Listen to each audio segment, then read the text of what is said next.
सभी भाई बहनों को मेरा जय मसीह की। आइए आज प्रभु के वचन में से कुछ देखेंगे जो कि प्रभु ने आज हमें दिया है, हमें हमारे लिए जानने के लिए, हमारे समझने के लिए, हमारे जीवन के बढ़ोतरी के लिए जो प्रभु ने अपने वचन के द्वारा हमारा खोला है। ये हमारा फैमिली प्रेयर का भाग है जिसको मैं आप लोगों के साथ शेयर करना चाहता हूँ। आइए हम पढ़ेंगे 2 कुरिन्थी 5 अध्याय, उसका पूरा अध्याय को हम पढ़ देंगे। आइए हम पढ़ते हैं 2 कुरिन्थी 5 अध्याय, उसका 1 वचन से लेकर के 21 वचन तक पढ़ेंगे। क्योंकि हम जानते हैं कि जब हमारा पृथ्वी पर का डेरा सरी का घर गिराया जाएगा तो हमें परमेश्वर की ओर से स्वर्ग पर ऐसा भवन मिलेगा जो हाथ से बना हुआ घर नहीं परंतु चिरस्थायी है। इसमें तो हम कराहते और बड़ी लालसा रखते हैं कि अपने स्वर्गीय घर को पहन ले, कि इसके पहनने से हम नंगे ना पाए जाएं। और हम इस डेरे में रहते हुए बहुत से दबे कराहते रहते हैं, क्योंकि हम उतारना नहीं वरन और पहनना चाहते हैं, ताकि वह जो मनोहार है जीवन में डूब जाए। जिसने हमें इस बात के लिए तैयार किया वह परमेश्वर है, जिसने हमें बयाने में आत्मा भी दिया है। अतः हम सदा ढाढ़स बांधे रहते हैं और ये जानते हैं कि जब तक हम देह में रहते हैं तब तक प्रभु से अलग है, क्योंकि हम रूप को देख करने पर विश्वास से चलते हैं। इसलिए हम ढाढ़स बांधे रहते हैं और देह से अलग होकर प्रभु के साथ रहना और उसे उत्तम समझते हैं। इस कारण हमारे मन की उमंग यह है कि चाहे साथ रहे चाहे अलग रहे, पर हम उसे भाते रहें, क्योंकि अवश्य है कि हम सब का हाल मसीह के न्याय आसन के सामने खुल जाए, कि हर एक व्यक्ति को अपने अपने भले बुरे कामों का बदला जो उसने देह के द्वारा किए हो पाए। इसलिए प्रभु का भय मानकर हम लोगों को समझाते हैं, परंतु परमेश्वर पर हमारा हाल प्रकट है और मेरी आशा यह है कि तुम्हारे विवेक पर भी प्रकट हुआ होगा। हम फिर भी अपनी बड़ाई तुम्हारे सामने नहीं करते, वरन हम अपने विषय में तुम्हें घमंड करने का अवसर देते हैं कि तुम उन्हें उत्तर दे सको जो मन पर नहीं वरन दिखावटी बातों पर घमंड करते हैं। यदि हम बेसुध हैं तो परमेश्वर के लिए, और यदि चैतन्य है तो तुम्हारे लिए है, क्योंकि मसीह का प्रेम हमें विवश कर देता है। इसलिए कि हम यह समझते हैं कि जब एक सब के लिए मरा तो सब मर गए, और वह इस निमित्त सब के लिए मरा कि जो जीवित हैं वे आगे को अपने लिए ना जिए, परंतु उसके लिए जो उसके लिए मरा और फिर जी उठा। अतः अब से हम किसी को शरीर के अनुसार नहीं समझेंगे। यद्यपि हमने मसीह को भी शरीर के अनुसार जाना था, तो भी अब से उसको ऐसा नहीं जानेंगे। इसलिए यदि कोई मसीह में है तो वह नई सृष्टि है, पुरानी बातें बीत गई, देखो सब नई हो गई हैं। यह सब बातें परमेश्वर की ओर से है, जिसने मसीह के द्वारा अपने साथ हमारा मेल मिलाप कर लिया और मेल मिलाप की सेवा हमें सौंप दी है। अर्थात परमेश्वर ने मसीह में होकर अपने साथ संसार का मेल मिलाप कर लिया और उनके अपराधों का दंड उन पर नहीं लगाया, और उसने मेल मिलाप का वचन हमें सौंप दिया है। इसलिए हम मसीह के राजदूत हैं। मानो परमेश्वर हमारे द्वारा विनती कर रहा है। हम मसीह की ओर से निवेदन करते हैं कि परमेश्वर के साथ मेल मिलाप कर लो। जो पाप से अज्ञात था उसी को उसने हमारे लिए पाप ठहराया, कि हम उसमें होकर परमेश्वर की धार्मिकता बन जाएं। परमेश्वर अपने वचन के पढ़े जाने में आशीष दें। हम थोड़ा प्रार्थना करते हैं सहायता के लिए। महान जीते परमेश्वर, हम धन्यवाद देते हैं कि तूने अपना बहुत बड़ा प्रेम और दया प्रकट किया है। महान जीते परमेश्वर, आज के दिन एक मौका फिर हमें दिया कि एक साथ कट के एक साथ मिल के तेरी स्तुति, आराधना और बड़ाई प्रशंसा हम चढ़ाएँ। इसके लिए लाखों हम धन्यवाद देते हैं। इस समय झुक जाते हैं, करुणा निदान इस वचनों के लिए जो तूने हमें दिया है। महान जीते परमेश्वर, इसको अनुग्रहकारी परमेश्वर मनन करने के लिए हमारी सहायता करे। मनों को, हृदयों को महापिता खोले रखे। इंटरनेट के जरिए जब हम मिलते हैं, बातें करते हैं और महान जीता परमेश्वर इंटरनेट के जरिए तेरे वचनों का मनन करते हैं, तो सहायता करे कि महान जीता परमेश्वर ये सही ढंग से महापिता रिकॉर्ड हो सके और करुणा निदान हमारे भाई बहनों के पास पहुंच सके, और करुणा निदान हमारे भाई बहन इससे लाभ उठा सके। महान जीता परमेश्वर जो भटकाने वाले विचारों को दूर करें, और महान जीता परमेश्वर अपनी दया, अपने अनुग्रह के द्वारा से मुझे भी मुझ अयुब पर दया करे, क्योंकि महान जीता परमेश्वर तेरे आपको मालूम है पिता कि हमें क्या हूँ, कुछ भी नहीं, मिट्टी राख धूल हूँ। हाँ पिता, बोलना नहीं आता, समझाना नहीं आता, न समझ है, न ज्ञान है, न बुद्धि है। सब कुछ तेरा प्रेम है, तेरी दया है, तेरा अनुग्रह ही है पिता, कि तू अपने अनुग्रह के द्वारा, अपनी शामत के द्वारा हमें संभाला है। हाँ पिता, प्रार्थना करते हैं अपने हाँ पिता वचन के द्वारा जो अनुग्रह का परमेश्वर निर्गमन 4:12 और अनुदान मत्ती 10:20 और लूका 12:12 के द्वारा हमसे बातें करें। हमारे हाँ पिता मुँह बंद करके हमारे अगुवाई करें, आत्मा के द्वारा अगुवाई करें। मान जीते परमेश्वर जो बोलना है उसको बोलने के लिए सहायता करें, ताकि तेरे नाम की महिमा के लिए हम पाए जा सके। सब कुछ तेरे हाथ में सौंप दो। छोटे से प्रार्थना उद्धार करता ना बदलने वाले जीवित सच्चे प्रभु यीशु मसीह के नाम में चढ़ाता हूँ, दया सुन ग्रहण कर, आमीन। भाई बहनों, इस समय हम देखते हैं कि पौलुस जो है इस अध्याय 5 में बहुत ही ऐसे बातों को सामने रखा है जो हमारे लिए पढ़ने, जानने और समझने की बात है, क्योंकि हम जानते हैं कि अभी का समय हमारे लिए बहुत ही कठिन का समय है। कितनी परिस्थिति कैसा ख़राब है और मसीह का आना कितना निकट है, परंतु वो द्वार पर ही है। और ये भी हम जानते हैं कि ये हमारा डेरा सरी का घर, क्योंकि वो लिखता है कि हम जानते हैं कि जब हमारा पृथ्वी पर का डेरा सरी का घर गिराया जाएगा तो हमें परमेश्वर की ओर से स्वर्ग पर ऐसा भवन मिलेगा जो हाथ से बना हुआ घर नहीं, परंतु चिरस्थायी है। हाँ, चिरस्थायी घर, जिसके लिए हाँ पिता हाँ भाई और बहनों, कितने लोग आज से नहीं परंतु जब से परमेश्वर ने यह वाचा रखी, परमेश्वर ने अपने लोगों को चुना है, तो उनके कितने ही लोग इस बात के लिए हाँ उनको मिला नहीं, लेकिन आशा करते रहे, विश्वास के साथ में और गंभीरता के साथ में उसके आज्ञाओं पर चलते रहे, उनके ऊपर भरोसा रख करके हाँ कि ऐसा एक घर हमें मिलेगा। अगर अब्राहम के जीवन में हम देखते हैं तो अब्राहम के साथ में भी हाँ वो इब्रानी में इसके बात में बहुत सुंदर सा ये उसके विषय में लिखा है। इब्रानी 11 अध्याय में उस बात को प्रकट करता है कि कैसे ये अब्राहम जो था प्रभु के लिए कैसा अपना दिन को बिताया, प्रभु के लिए कैसा वो उसका जलन था और प्रभु का कैसा आज्ञाकारी था। एक ही बार प्रभु उसको बोला, अपना देश, अपना घर, अपने कुटुंब, अपने रिश्तेदार को छोड़, जहाँ मैं तुझे बताऊंगा चल। तो निकल गया, उस विश्वास से निकल गया कि परमेश्वर हमें भी एक ऐसा देश देगा। और उसका कोई पुत्र नहीं था, तो उसने उसको वाचा बांधी कि मैं तुम्हें तुम्हारा वंश दूंगा, कि उस सारे पृथ्वी में भर जाएगी। और आज हम देखते हैं कि 3 जातियां हैं या 3 कौम के लोग हैं जो अब्राहम को अपना पिता मानते हैं। एक जो यहूदी हैं वो भी अब्राहम को पिता मानते हैं, जो कि वो हैं, और एक जो है मुसलमान हैं जो भी अब्राहम को अपना पिता मानते हैं, वो भी उनका पिता है। और एक हम हैं, हम लोग जो जितने मसीह को मानने वाले, जितने भी मसीह के ऊपर भरोसा रखने वाले जितने क्रिश्चियंस हैं, सारा क्रिश्चियंस जो हैं अब्राहम को भी अपना पिता मानता है।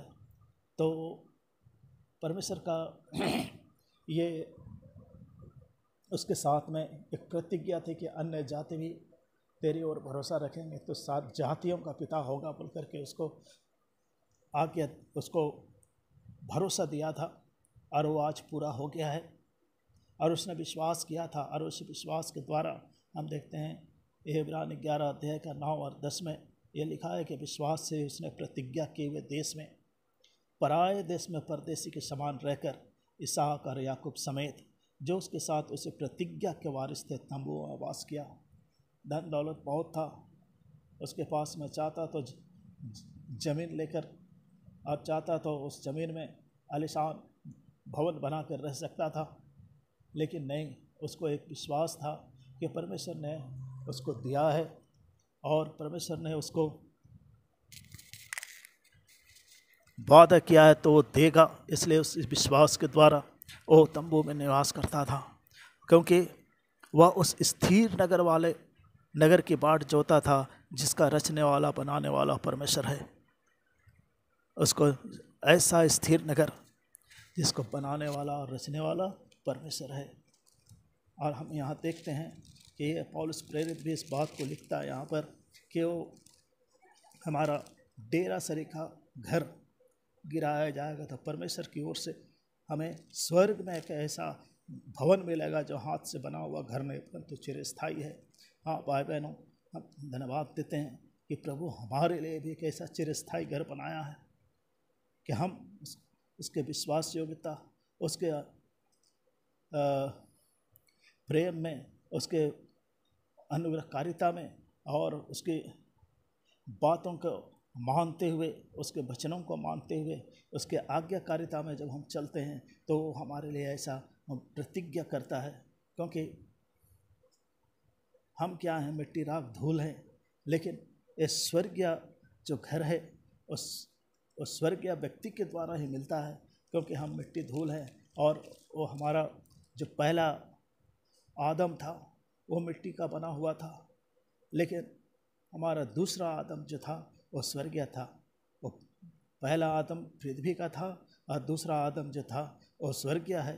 क्योंकि ऐसा पहला कुरिन्थी 15 अध्याय का 47 में जो लिखा है, 15 का 47 में, प्रथम मनुष्य धरती से अर्थात मिट्टी का था, दूसरा मनुष्य स्वर्गीय है। जैसा वह मिट्टी का था वैसे ही वे भी हैं जो मिट्टी के हैं, और जैसा वह स्वर्गीय है वैसा ही वे भी हैं जो स्वर्गीय हैं। और जैसे हमने उसका रूप धारण किया जो मिट्टी का था, वैसे ही उस स्वर्गीय का भी रूप धारण करेंगे। हाँ, हमारा प्रभु जो है स्वर्गीय है और उसका रूप हम धारण करेंगे। ऐसा रूप, चिरस्थायी रूप, जो कभी ना बदलने वाला रूप। क्योंकि इस शरीर में, जैसा कि यहाँ लिखा है कि इस शरीर में हम जो है, जैसा लिखा है 2 में, इसमें तो हम कराते और बड़ी लालसा रखते हैं कि अपने स्वर्गीय घर को पहन ले। स्वर्गीय घर को, इस डेरा सरीखा घर को हटाकर स्वर्गीय घर को पहन ले, कि इसके पहनने से हम नंगे ना पाए जाए, हमारा पाप ढक जाए, क्योंकि नंगापन पाप को बताता है। और हम, जैसा 4 में लिखा है, और हम इस डेरे में रहते हुए बोझ से दबे कराते हैं, क्योंकि हम उतारना नहीं पर पहनना चाहते हैं, ताकि वह जो मरणहार है जीवन में डूब जाए। जो मरणहार है वो जीवन में डूब जाए। क्योंकि पहला कुरिन्थी 15 का 53 और 54 में लिखा है, 52 से पढ़ते हैं, और यह क्षण भर में पलक मारते ही अंतिम तूरी फूकते ही होगा, क्योंकि तूरी फूकी जाएगी और मुर्दे अविनाशी दशा में उठाए जाएंगे और हम बदल जाएंगे।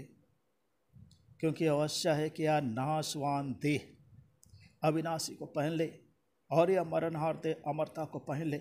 और जब यह नाशवान अविनाशी को पहन लेगा और यह मरणहार अमरता को पहन लेगा, तब यह वचन जो लिखा है पूरा हो जाएगा, जय ने मृत्यु को निगल लिया। हे मृत्यु तेरी जय कहाँ रही, हे मृत्यु तेरा डंका रहा। क्योंकि हमारा प्रभु यीशु मसीह कलवरी क्रूस पर चढ़कर मृत्यु के ऊपर जयवंत हुआ, अपना बलिदान दे करके हमारे पापों को लेकर चढ़ गया, और हमारे पापों से छुटकारा के लिए उसने अपना लहू बहाया, और उसी लहू के द्वारा हमें भी तैयार किया है। और ये बात यहाँ जैसा लिखा है कि जिसने हमें इस बात के लिए तैयार किया है वह परमेश्वर है, जिसने हमें बयाने में आत्मा भी दिया है। उसने हमें तैयार किया इस बात के लिए, वो परमेश्वर है, वो कोई और नहीं, वो परमेश्वर है, जिसने बयाने में हमें वो आत्मा दिया, पवित्र आत्मा दिया। और उसी पवित्र आत्मा के द्वारा और उसी के चलाए से हम चलते हैं, उसी के गाइडेंस में हम चलते हैं। क्योंकि पौलुस प्रेरित रोमी 8 का 23 में लिखता है, रोमी 8 अध्याय और उसके 23 वचन में लिखता है कि केवल वह ही नहीं परंतु हम भी हैं जिनके पास आत्मा का पहला फल है, और आप ही अपने में कराहते हैं और लेपालक होने की अर्थात अपने देह की छुटकारे की हम बाट जो रहे हैं कि कब वो छुटकारा मिले, क्योंकि बयान में जो आत्मा दिया है वो आत्मा दूसरा कुरिन्थी 1:2 के अनुसार, दूसरा कुरिन्थी 1 अध्याय और उसका 2 पद, उसका 22 पद, दूसरा कुरिन्थी 1 अध्याय उसका 22 पद के अनुसार, जिसने हम पर छाप भी कर दी और बयाने में आत्मा को हमारे मनों में दिया है। वो बयाने में आत्मा को हमारे मनों में दिया, हमारे हृदय में दिया। वो आत्मा पवित्र आत्मा, और उसके द्वारा हम जीवन में परमेश्वर के कार्य को हमारे देखते हैं।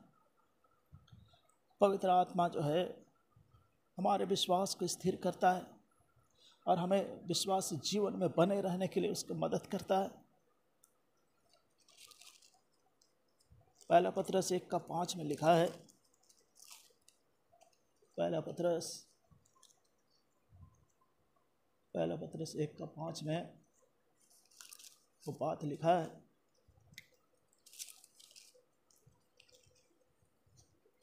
जिसकी रक्षा परमेश्वर के सामर्थ से विश्वास के द्वारा उस उद्धार के लिए जो आने वाले समय में प्रकट होने वाली है की जाती है।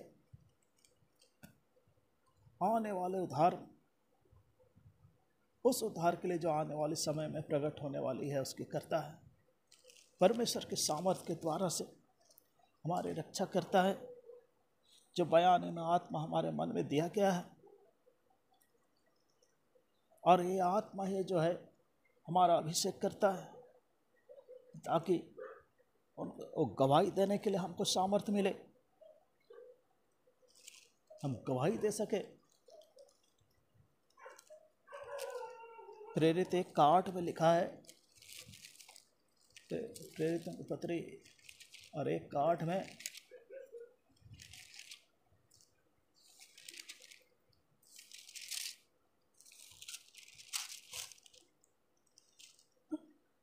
परंतु जब पवित्र आत्मा तुम पर आएगा तब तुम सामर्थ पाओगे और यरूशलेम और सारे यहूदिया और समरिया में पृथ्वी के छोर तक तुम मेरे गवाह होगे, लिखा है। पवित्र आत्मा की सामर्थ है कि हम उसके गवाह हैं। पृथ्वी के छोर तक हम उसके गवाह हैं।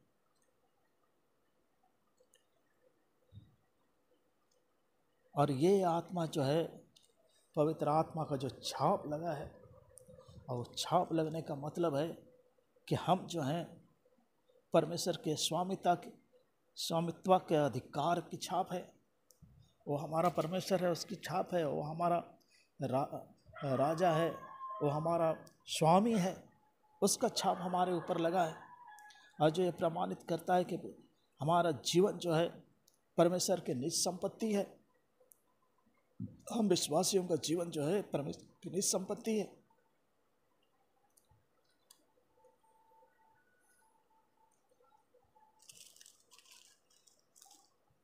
गलाती 5:22 में इस बात को लिखता है, पर आत्मा का फल जो है प्रेम, आनंद, शांति, धीरज, कृपा, भलाई और विश्वास है। ये आत्मा का फल है। ये सब आत्मा का फल के द्वारा वो हमको चलाता है। एक परमेश्वर का प्रेम ही है जो हमको चलाता है।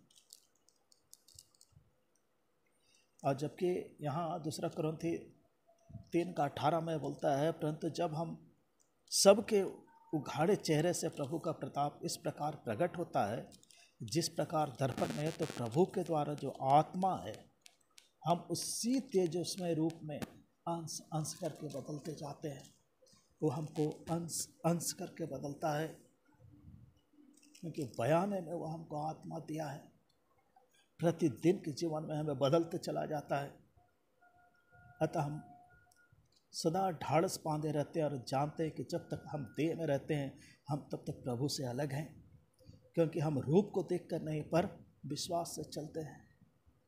हम विश्वास से चलने वाले हैं, रूप को, रंग रूप को देख के नहीं, परंतु एक विश्वास है जिसके द्वारा हम चलते हैं, और विश्वास के द्वारा ही। और वो विश्वास क्या है? वो विश्वास है, ये इब्रानी की पत्री और उसका 11 अध्याय और उसका 1 वचन में विश्वास के विषय में लिखा है। इब्रानी की पत्री 11 अध्याय और उसका 1 में लिखा है, अब विश्वास आशा की हुई वस्तुओं का निश्चय, अनदेखी वस्तुओं का प्रमाण है। विश्वास जो है आशा की हुई वस्तुओं का निश्चय है और अनदेखी वस्तुओं का प्रमाण है। यही है विश्वास।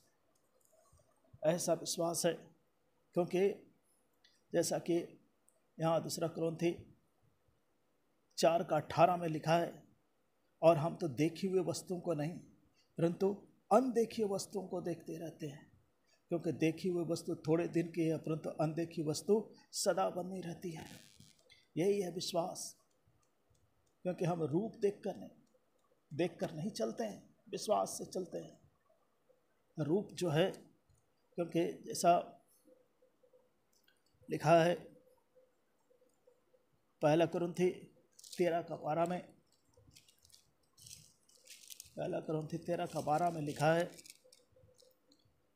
अभी हमें दर्पण में धुंधला सा दिखाई देता है परंतु उस समय आमने सामने देखेंगे। इस समय मेरा ज्ञान अधूरा है परंतु उस समय ऐसी पूरी रीति से पहचानूंगा जैसा मैं पहचाना गया हूँ। इस समय मैं धुंधला सा दर्पण में दिखाई देता है, धुंधला सा, और मेरा ज्ञान भी अधूरा है बोलता है, परंतु उस समय हम उस क्या आमने सामने देखेंगे, आमने सामने। इसीलिए 8 में लिखता है, हम ढाढ़स बांधे रहते हैं और देह से अलग होकर प्रभु के साथ रहना और भी उत्तम समझते हैं। शरीर से अलग रह करके पौलुस बोलता है प्रभु के साथ रहना और भी उत्तम समझते हैं। प्रभु के साथ रहना बहुत ही उत्तमता की बात है। प्रभु के साथ जीना एक उत्तमता की बात है, क्योंकि ये फिलिपी 1 का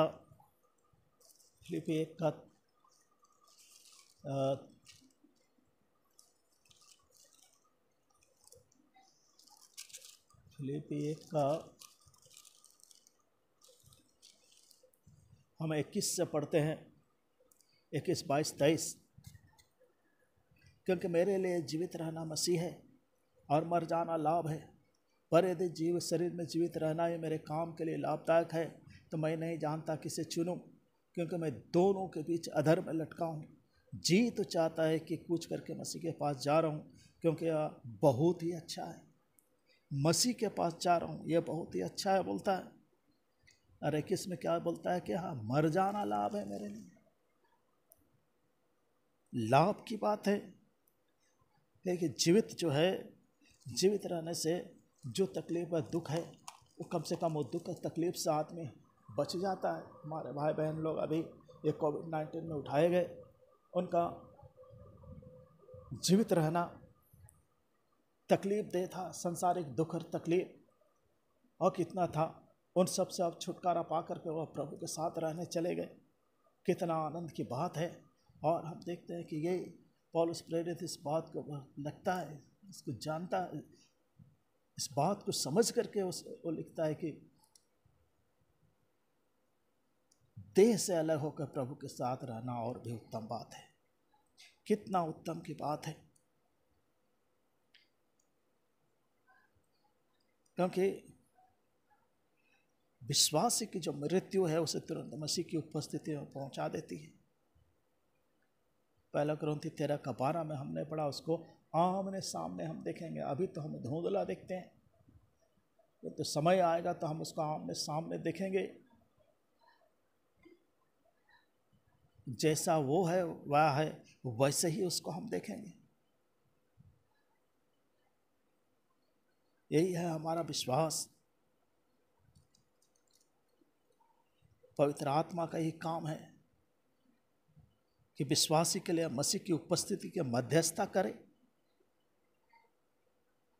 इसका यही संकेत है कि वर्तमान में हम विश्वास में प्रभु के साथ हैं, भले दृश्यमान रूप में नहीं है लेकिन विश्वास में हम प्रभु के साथ हैं, और हमारा विश्वास है कि प्रभु भी हमारे बीच में रहता है। ये हमारा विश्वास है, ये हम मानते हैं। इसलिए 9 में लिखता है, इस कारण हमारे मन की उमंग है कि चाहे साथ रहें चाहे अलग रहें, पर हम उसे भाते रहें। चाहे हम अलग रहें चाहे साथ रहें, लेकिन प्रभु को हम भाते रहें। उसको भाना बहुत जरूरी है।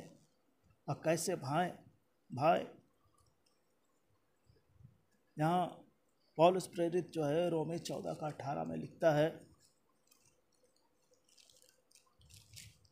पौलुस प्रेरित रोमी 14:18 में लिखता है इस बात को, जो कोई इस रीति से मसीह की सेवा करता हुआ परमेश्वर को भाता है और मनुष्यों में ग्रहण योग्य ठहरता है। प्रभु की आज्ञाकारिता, उसके विश्वास में चलने, उसके ऊपर भरोसा रख के चलने, उसके ऊपर अपने आप को पूर्ण डिपेंड करके चलने से वो प्रभु को भाता है। वो प्रभु को भाता है कि हम उसके ऊपर विश्वास से, उसके ऊपर आधारित होकर हम चलते हैं, उसके आज्ञाओं के अनुसार हम चलते हैं। इसलिए एफिसी 5:10 में पौलुस प्रेरित लिखता है, एफिसी 5:10 में, एफिसियों के पत्री 5:10 में लिखा है कि और यह परखो कि प्रभु को क्या भाता है। प्रभु को परखो कि उसको क्या भाता है, उसको क्या अच्छा लगता है, किस बात में प्रभु को अच्छा लगता है। और यहाँ कुलुसी 1:10 में लिखता है इस बात को, कुलुसी 1:10 में, ताकि तुम्हारा चाल चलन प्रभु के योग्य हो और वह सब प्रकार से प्रसन्न हो और तुम में हर प्रकार के भले कामों का फल लगे और तुम परमेश्वर की पहचान में बढ़ते जाओ। परमेश्वर की पहचान में बढ़ना, उसके आज्ञाकारिता में बढ़ना, उसके आज्ञाकारिता में चलना, यही तो प्रभु चाहता है। और क्या चाहता है? पहला थिस्सलुनी 4:1 में भी ये पौलुस प्रेरित बोलता है, इसलिए हे भाइयों, हम तुमसे विनती करते हैं और तुम्हें प्रभु यीशु में समझाते हैं कि जैसा तुमने हमसे योग्य चाल चलना और परमेश्वर को प्रसन्न करना सीखा है, और जैसा तुम चलते भी हो वैसे ही और भी बढ़ते जाओ, और भी बढ़ते जाओ प्रभु में चलना। क्योंकि परमेश्वर की यह इच्छा है, यहाँ लिखता है कि तुम पवित्र बनो और व्यभिचार से बचे रहो। पवित्र बनो और व्यभिचार से बचे रहो। और यहाँ लिखता साथ में, क्योंकि परमेश्वर ने हमें अशुद्ध होने के लिए नहीं परंतु पवित्र होने के लिए बुलाया है। पवित्र में होने के लिए यह प्रभु के परमेश्वर की इच्छा है, उसकी इच्छा है। उसकी इच्छा के अनुसार जब हम चलते हैं तो हम उसको भाता है। ये सारी चीज़ें परमेश्वर को भाने वाली चीज़ है। इसलिए 10 में लिखता है बात, क्योंकि अवश्य है कि हम सबका हाल मसीह के न्याय आसन के सामने खुल जाए कि हर एक व्यक्ति के अपने अपने भले बुरे कामों का बदला जो उसने देह के द्वारा किए हों पाए। कोई भी, बाइबल हमको यही बताती है कि विश्वासियों को, मसीहियों को एक दिन न्याय आसन के सामने लेखा देना पड़ेगा। विश्वासियों के न्याय के संबंध में ये बहुत ज़रूरी है कि सभी मसीहियों का न्याय होगा। इसमें कोई भी छूटने नहीं पाएगा, कोई नहीं छूटेगा। न्याय तो होगा ही, क्योंकि हम सबको अपना अपना लेखा जो है परमेश्वर के सामने देना पड़ेगा। ये पौलुस प्रेरित रोमी 14:12 में लिखता है इस बात को।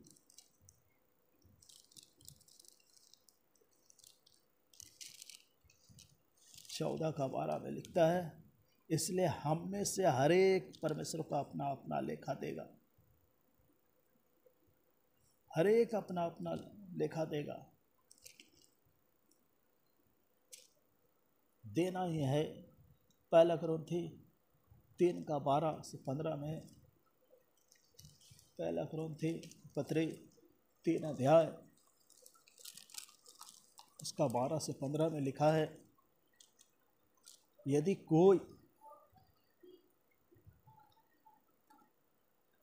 कोई इस नींव पर सोना या चांदी या बहुमूल्य पत्थर या काठ या घास या फूस का रद्दा रखे तो हर एक का काम प्रकट हो जाएगा, क्योंकि वह दिन उसे बताएगा, इसलिए कि आग के साथ प्रकट होगा और वह आग हर एक का काम परखेगी कि कैसा है। जिसका काम उस पर बना हुआ स्थिर रहेगा वह मजदूरी पाएगा। यदि किसी का काम जल जाएगा तो वह हानि उठाएगा, पर वह आप बच जाएगा, परंतु जलते जलते उसका सारा चीज़ खत्म, कुछ नहीं पाएगा। बच जरूर जाएगा लेकिन जलते जलते बच जाएगा। न्याय आसन के सामने, न्याय आसन के सामने। इसलिए ये भी इस बात को प्रकट करता है। सबोपदेशक में सुलेमान भी इस बात को लिखता है 12 अध्याय में। इसका आखिरी यही है, 12:14 में लिखता है, क्योंकि परमेश्वर सब कामों और सब कुछ बातों का चाहे वे भली हो बुरी न्याय करेगा।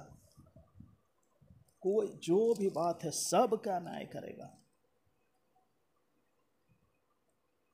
विश्वासी हो अविश्वासी हो, कोई भी हो, सबका न्याय होगा। उस दिन हम किसी को छोड़ा नहीं जाएगा।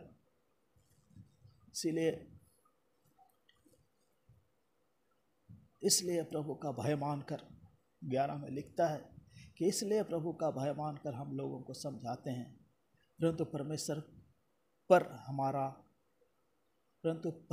पर हमारा हाल प्रकट है। सारा हाल हमारा प्रकट है। और मेरी आशा यह है कि तुम्हारे विवेक पर भी प्रकट हुआ होगा। परमेश्वर हमारा हर हाल जानता है, परमेश्वर हमको पहचानता है। इसलिए आयोग भी बोलता है, डरते और कांपता हूँ उसके सामने। आयोग 23:15 में ये चीज़ लिखा है। आयोग अपने अध्याय में इस चीज़ का वर्णन करता है। आयोग 23 अध्याय और उसका 15 में लिखा है, इस कारण मैं उसके सम्मुख घबरा जाता हूँ। जब मैं सोचता हूँ तब उससे थरथरा उठता हूँ। जब मैं सोचता हूँ तब थरथरा उठता हूँ। कैसा भय है प्रभु के सामने कि हमारा हाल सारा उसको मालूम है। सब सारी चीज़ों को जानता है, हमारी एक एक बातों को जानता है। इसलिए तो इब्रानी 10:31 में लिखा है, इब्रानी की पत्री और उसका 10 अध्याय और उसका 31 पद में लिखा है, जीवते परमेश्वर के हाथ में पड़ना भयानक बात है। जीवते परमेश्वर के हाथ में पड़ना भयानक बात है, सावधान रहने की बात है। और इसका इब्रानी 12:29 में लिखता है, 12:29 में, क्योंकि हमारा परमेश्वर भस्म करने वाली आग है। हमारा परमेश्वर जो है भस्म करने वाली आग है। तो हमारा हर हाल प्रकट है उसके सामने, वो हमें देखता है, हमें। और इसलिए यहूदा जो है अपने पत्री में लिखता है, यहूदा और उसका 23 पद में लिखा है, यहूदा और उसका 23 पद में,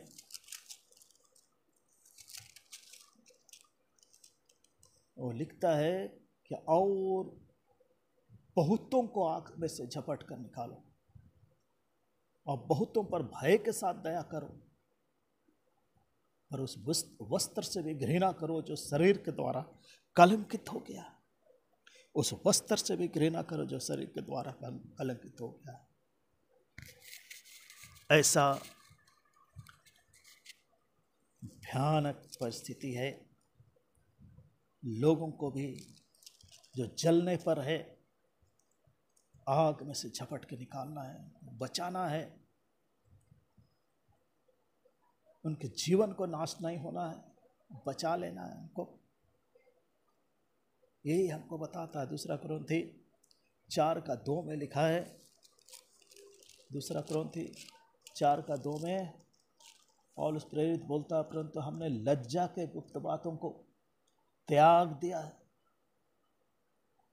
और न चतुराई से चलते और न परमेश्वर के वचन में मिलावट करते हैं, परंतु सत्य को प्रकट करके परमेश्वर के सामने हर एक मनुष्य के विवेक में अपनी भलाई बैठाते हैं। हर एक मनुष्य के सामने अपने भलाई को बैठाते हैं। परमेश्वर के वचन को सही ढंग से, सही रूप से बताते हैं, सच्चाईता के साथ बताते हैं। ये पौलुस प्रेरित लिखता है इस बात को, सच्चाईता के साथ। और इसीलिए बोलता है कि हम फिर भी अपनी बड़ाई तुम्हारे सामने नहीं करते, परंतु हम अपने विषय में तुम्हें घमंड करने का अवसर देते हैं, तुम उन्हें उत्तर दे सको जो मन पर नहीं पर दिखावटी बातों पर घमंड करते हैं। जो दिखावटी बातों पर घमंड करते हैं उसको तुम दिखा सको।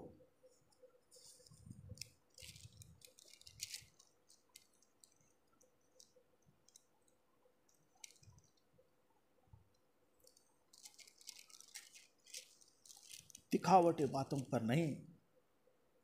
इसीलिए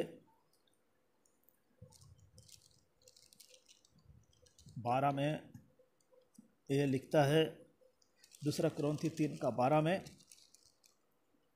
इसलिए ऐसी आशा रखकर हम हियाव के साथ बोलते हैं। ऐसी आशा रख करके हम हियाव से बोलते हैं, बिना डरे बिना भय के बोलते हैं।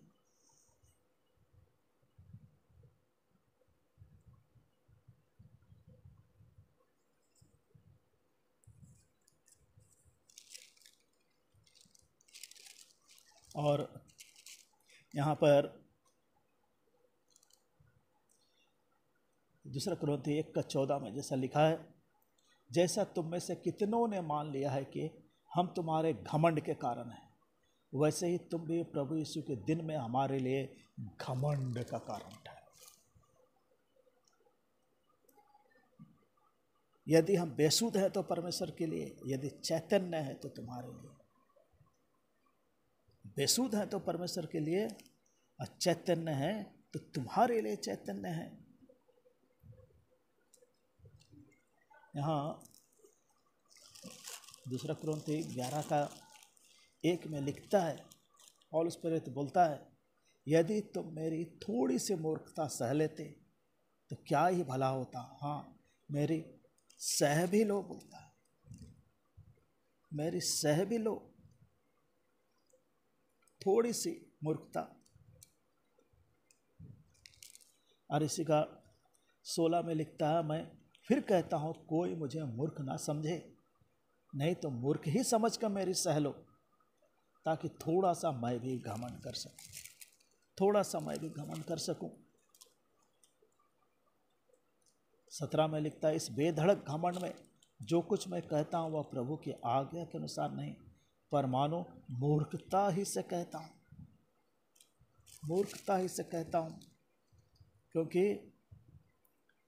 हम जो है परमेश्वर के लिए बेसुध हैं, पर तुम्हारे लिए चैतन्य हैं, तुम्हारे लिए जाग रहे हैं। हमारे बीच में हमारे भाई बहन लोग, हमारे सेवक दास लोग हमारे लिए ऐसे जागते हुए, हमारे लिए चैतन्य होकर के प्रभु का वचन सुनाते हैं, प्रभु का वचन के द्वारा बातें करते हैं, हमें सिखाते हैं। इसलिए बोलता है थोड़ा मूर्खता हमारी सह लो बोल करके, क्योंकि मसीह का प्रेम हमें विवश कर देता है, इसलिए कि हम यह समझते हैं कि जब एक सब के लिए मरा तो सब मर गए। एक प्रेम है मसीह का, वो मसीह का प्रेम है जो हमको विवश कर देता है। मसीह का प्रेम ही जो है विवश करता है। पौलुस प्रेरित रोमियों की पत्री 6 अध्याय और उसका 6 पद में लिखता है, हम जानते हैं कि हमारा पुराना मनुष्यता उसके साथ क्रूस पर चढ़ाया गया ताकि पाप का शरीर व्यर्थ हो जाए और हम आगे को पाप के दासवत्ता में ना रहें, क्योंकि जो मर गया वह पाप से छूटकर धर्मी ठहरा। इसलिए यदि हम मसीह के साथ मर गए तो हमारा विश्वास यह है कि हम उसके साथ जिएंगे भी, हम उसके साथ जिएंगे भी। इसलिए पौलुस प्रेरित गलाती 2:20 में लिखता है कि मैं वो गलाती 2:20 में अपना वो अनुभव साझा करता है सही चीज़ का कि मैं मसीह के साथ क्रूस पर चढ़ाया गया हूँ। मैं अब जीवित ना रहा पर मसीह मुझ में जीवित है, और मैं संसारी शरीर में अब जो जीवित हूँ तो केवल उस विश्वास से जीवित हूँ जो परमेश्वर के पुत्र पर है, जिसने मुझसे प्रेम किया और मेरे लिए अपने आप को दे दिया। मेरे लिए अपने आप को दे दिया। और प्रेम मसीह के ऐसा प्रेम, और ये मसीह का प्रेम है जो हमको विवश करता है। अपने आप को दे दिया मेरे लिए। अब मैं ना रहा परंतु मसीह मुझ में जीवित है। मसीह मुझ में जीवित है। सबके लिए मर गया और जीवित भी हुआ।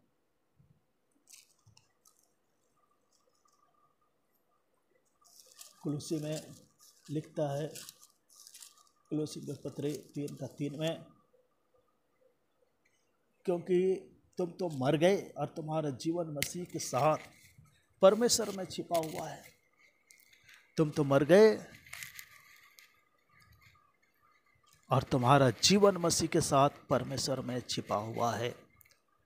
जब मसीह जो हमारा जीवन है प्रकट होगा तब तुम भी उसके साथ महिमा सहित प्रकट किए जाओगे।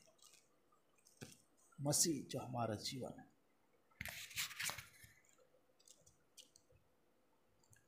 और इस 15 में लिखता है, और इस बात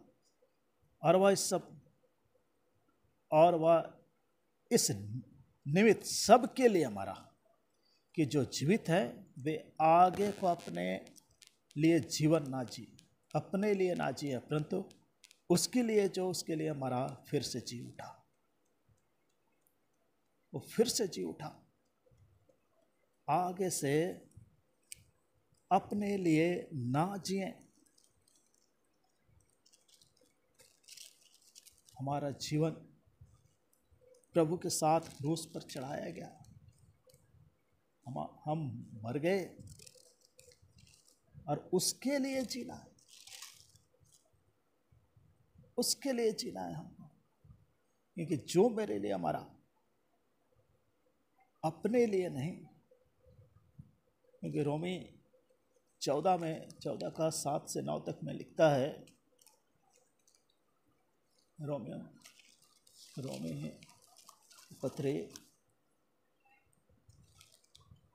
14 अध्याय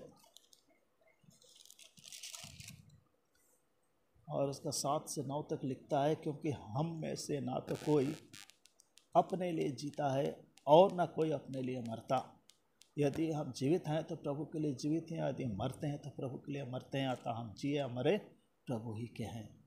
क्योंकि मसीह इसीलिए मरा और जी भी उठा कि वह मरे हुए और जीवते दोनों का प्रभु है। वो दोनों का प्रभु है, मरे हुए को जिलाने वाला। और इसी निमित्त जी उठा है।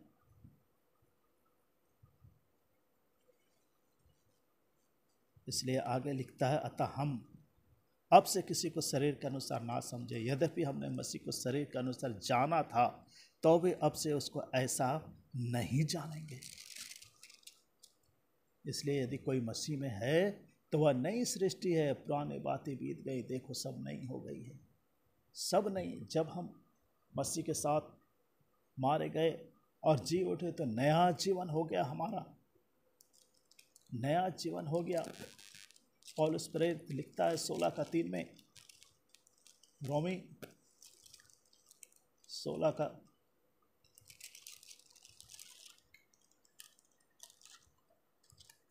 नया जीवन, नया जीवन और माफ कीजिएगा, वो लिखता है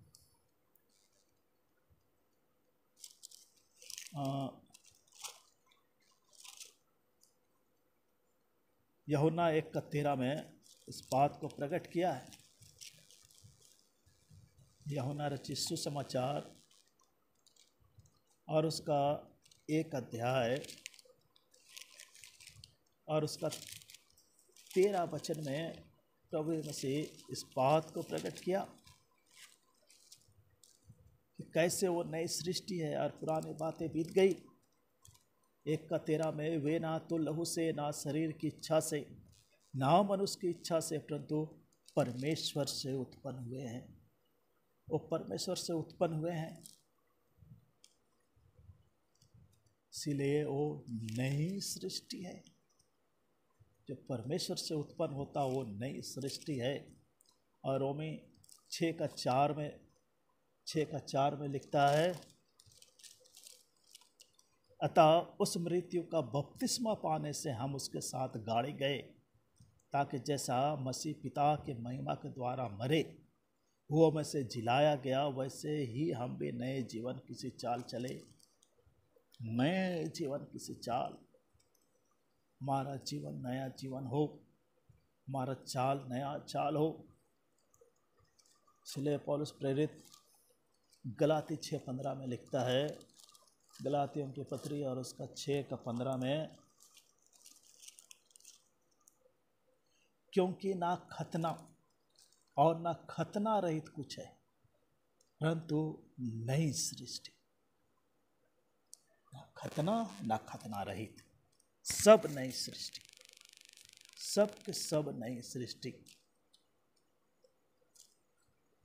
अब और प्रकाशित वाक्य में 21:4-5 में भी इस बात को यूहन्ना लिखता है, वह उसकी आँखों से सब आंसू पोंछ डालेगा और उसके बाद मृत्यु ना रहेगी, ना शोक, ना विलाप, ना पीड़ा रहेगी, पहले बातें जाती रही।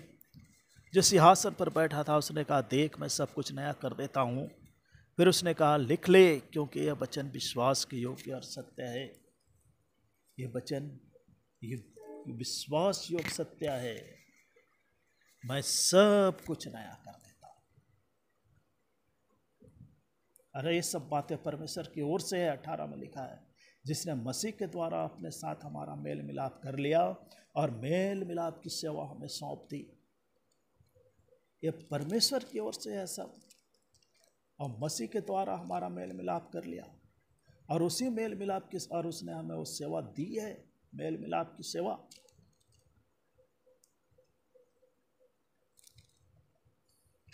रोमी और उस प्रेरित रोमी पत्री उसका 11:36 में लिखता है, क्योंकि उसी की ओर से,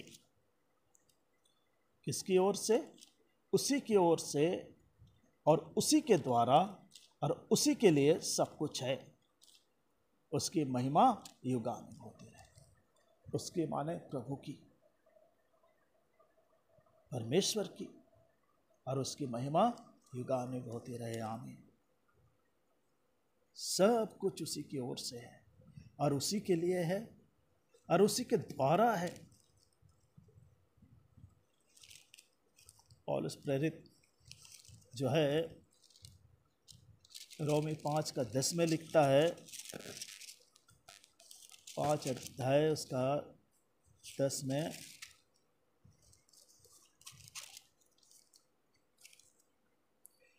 क्योंकि बैरी होने की दशा में उसके पुत्र की मृत्यु के द्वारा हमारा मेल परमेश्वर के साथ हुआ, जो तो फिर मेल हो जाने पर उसकी जीवन के कारण हम उद्धार क्यों ना पाएंगे? हम क्यों उद्धार नहीं पाएंगे?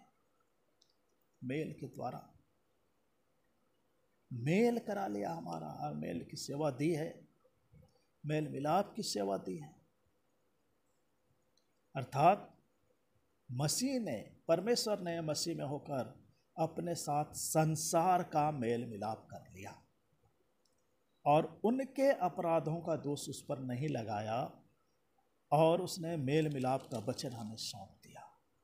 उनके अपराधों का दोष उन पर नहीं लगाया। पौलुस प्रेरित लिखता है, रोमी की पत्री 4 अध्याय उसका 8 में लिखता है, धन्य है मनुष्य जिसे परमेश्वर पापी ना ठहराए, जिसका अधर्म क्षमा हुआ। धन्य है वे जिनके अधर्म क्षमा हुए और जिनके पाप ढांपे गए। धन्य है मनुष्य जिसे परमेश्वर पापी ना ठहराए। 7 और 8 में, और यही चीज को, यही शब्द को दाऊद भी अपने भजन में लिखता है। भजन 32 का 1-2 में ही बात को दाऊद ने प्रकट किया।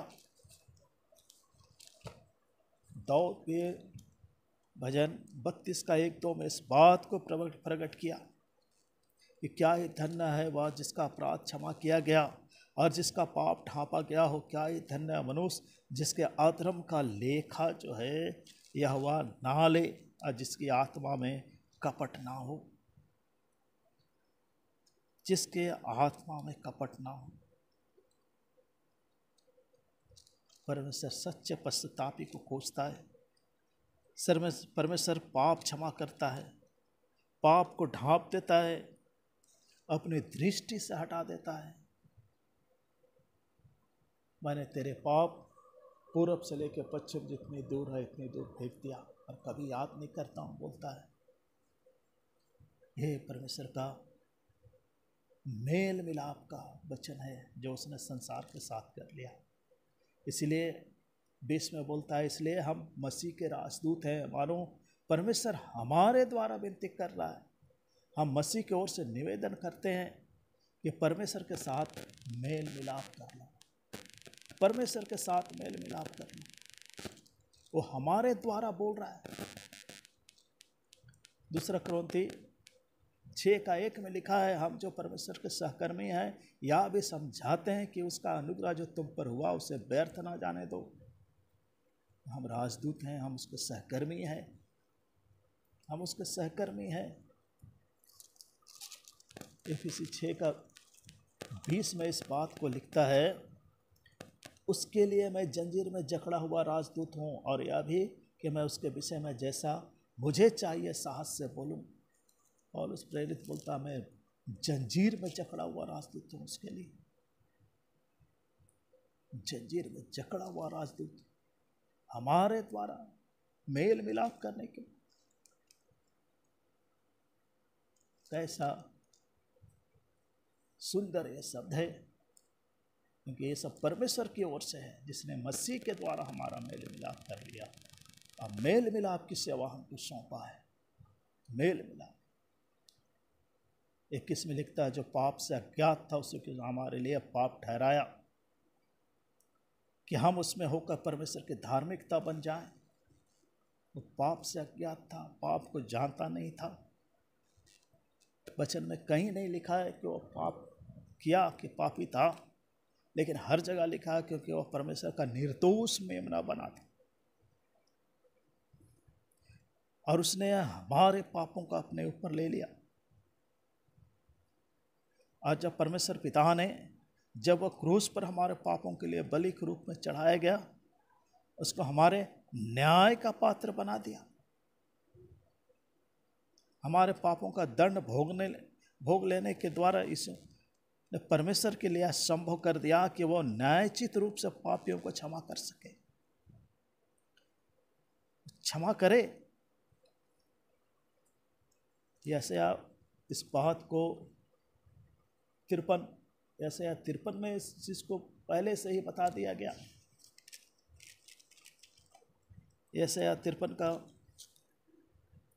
10 में इस बात को प्रकट किया, तो भी यहोवा के भाया कि उसे कुचले, उसने उसको रोगी कर दिया। जब वह अपना प्राण दोष बलि करे तब वह अपना वंश देखने पाएगा, बहुत दिन जीवित रहेगा, उसके हाथ से यहोवा की इच्छा पूरी हो जाएगी, यहोवा की इच्छा पूरी हो जाएगी। और 5 में लिखता है, परंतु वह हमारे ही अपराधों के कारण घायल किया गया, वह हमारे अधर्म के कामों के कारण कुचला गया, हमारे शांति के लिए उस पर ताड़ना पड़े, इसलिए उसके कोड़े खाने से हम चंगे हो जाएं। पाप से अज्ञात था और उसने हमारे लिए अपना दुख सहा, और उसी के द्वारा पौलुस प्रेरित लिखता है रोमी 3 का 24 से 25 तक में, परंतु उसके अनुग्रह से उस छुटकारे के द्वारा जो मसीह यीशु में है सेंत में धर्म ठहराए जाते हैं, उसे परमेश्वर ने उसके लहू के कारण एक ऐसा प्रायश्चित ठहराया जब विश्वास करने से कार्यकारी होता है कि जो पाप पहले किए गए और जिन पर परमेश्वर ने अपने सहनशीलता के कारण ध्यान नहीं दिया, उसके विषय में वह अपनी धार्मिकता प्रकट करे, वो अपनी धार्मिकता प्रकट करे, और वो हमारे परमेश्वर की धार्मिकता बन गई। पाप से अज्ञात, इसीलिए पतरस जो है पहली पत्री उसका 2:22 में लिखता है, पतरस की पहली पत्री 2 अध्याय का 22 में लिखता है, ना तो उसने पाप किया, ना उसके मुंह से छल की कोई बात निकली, ना उसने पाप किया, ना उसके मुंह से कोई छल की बात निकली। और 24 में लिखता है, वह आप ही हमारे पापों का अपने देह पर ले हुए क्रूस पर चढ़ गया, जिससे हम पापों के लिए मरकर धार्मिकता के लिए जीवन बिताएं, उसी के मार खाने से तुम चंगे भी हुए, लिखा है। और यूहन्ना 3:5 में लिखता है, पहला यूहन्ना 3:5 में, तुम जानते हो कि वह इसलिए प्रकट हुआ कि पापों को हर ले जाए, और उसके स्वभाव में पाप नहीं था, उसके स्वभाव में पाप नहीं था, वो हमारे पापों को हर ले जाने के लिए।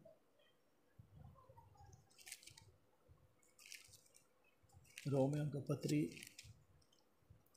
और उसका 1 अध्याय और उसका 17 में लिखता है, क्योंकि उसमें परमेश्वर की धार्मिकता विश्वास से और विश्वास के लिए प्रकट होती है, जैसा लिखा हुआ है, विश्वास से ही धर्मी जन जीवित रहेगा, विश्वास से ही धर्मी जन जीवित रहेगा। हम उससे होकर धर्मी बन जाएं, धार्मिकता हमारी बन जाए। पहला कुरिन्थी 1:30 में लिखता है, परंतु उसी की ओर से तुम मसीह यीशु में हो, जो परमेश्वर की ओर से हमारे लिए ज्ञान ठहरा, अर्थात धर्म और पवित्रता और छुटकारा। धर्म, ज्ञान, पवित्रता और छुटकारा वो हमारे लिए ठहरा। वो ऐसा हमारा मसीह था, वो हमारे लिए बहुत कुछ किया, वो हमारे लिए दुख सहा, हमारे लिए मारा गया, गाड़ा गया, और तीसरे दिन जी उठ के हमें जीवित किया। इसलिए आए भाई बहनों, अपने आप को जांचते हुए हम पहला कुरिन्थी 11 अध्याय और उसका 27 से लेकर के 28-29 तक पढ़ेंगे सब मिलकर। इसलिए जो कोई अनुचित रीति से प्रभु की रोटी खाए या उसके कटोरे में से पिए, और प्रभु की देह लहू का अपराधी ठहरेगा। इसलिए मनुष्य अपने आप को जांच ले और इस रीति से इस रोटी में से खाए, इस कटोरे में से पिए, क्योंकि जो खाते पीते समय प्रभु की देह को ना पहचाने, वह इस खाने पीने से अपने ऊपर दंड लाता है। आइए अपने आप को जांचते हुए हम जो है प्रभु के सामने जाएंगे भाई प्रार्थना करेंगे। आइए हम लोग प्रभु की मेज की पास हम लोग आएंगे अपने अपने घरों से, और सुरक्षित प्रभु के और अधीनता में मास्क लगा करके और सेपरेट अलगाव के साथ प्रभु में हम लोग भाग लेंगे। जिसको प्रभु अगुवाई दे रहा है, प्रभु के घर में आप लोग मेज के लिए आइएगा और वहीं हम प्रार्थना करेंगे।